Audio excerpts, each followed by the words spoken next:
That's a complicated question. It's complicated in part because people have a sort of misapprehension about what a breath test is here in Arizona.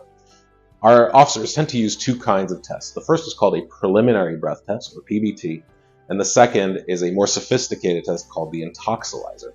The PBT is always done prior to your arrest because an officer is trying to build probable cause, or sometimes it's used after your arrest to rule out an alcohol DUI versus a drug DUI. However, what you need to know is that a preliminary breath test, a little handheld device, you should and really should always refuse to take. Do not let the officer administer a preliminary breath test. However, once you are under arrest, because Arizona is an implied consent state, it means that officers have a right to ask you for a blood, breath, or bodily substance sample if they believe you are driving under the influence of alcohol or drugs. If you fail to give that sample, your driver's license can be suspended for a year, regardless of what the results are.